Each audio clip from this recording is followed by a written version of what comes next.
but thanks for your call. Go ahead, Paul. All right, let's go to Lane in Utah. Lane, good afternoon. Thanks for your time. Actually, this is... Hey, yeah, good. Thanks for having me on, guys. Actually, my name is Jake. Sorry. Anyway, I'm not gonna... That's okay. I'm not gonna get into that. I just wanted to share my opinion on BYU joining the Big 12, and I think that it's a good idea in some ways, and then I think it's a bad idea for the Big 12 in some ways. Mostly because it being, it's good because of the Mormon faith. The Mormon faith is all throughout the world and throughout the country, and so they're going to be able to attract a lot of media, but I think that they're not playing on Sunday, and their honor code is where I think it's a bad idea for the Big 12. Jake, thanks for your call. Look,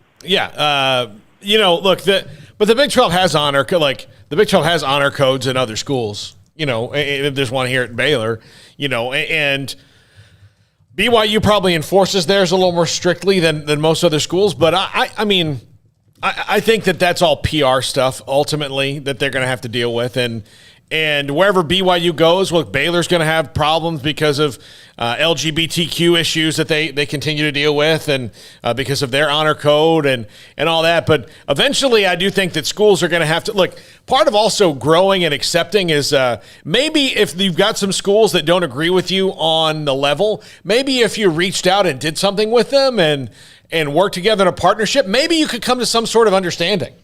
Yeah, Baylor, you speak of those LGBTQ issues, and that's something that President Livingstone has really taken head on and tried to address and tried to change and listen and make some corrections.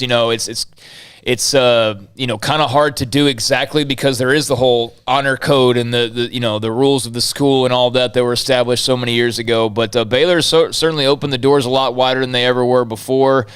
So I don't think, like Paul said, with their issues that BYU's honor code would be that much of an issue to prevent them from getting Big 12 status. It sounds like, based on the BYU guy we just had on a few minutes ago, that Sunday game is really like the big major hang-up, and I don't see why that should be that major of a hang-up. I mean, how often are we watching games on Sundays anyway? The only time you ever see games on Sunday it's like hardly is at ever. The start of the year when there's a couple of games highlighted by one of the networks. I think it'd be a bigger deal for track.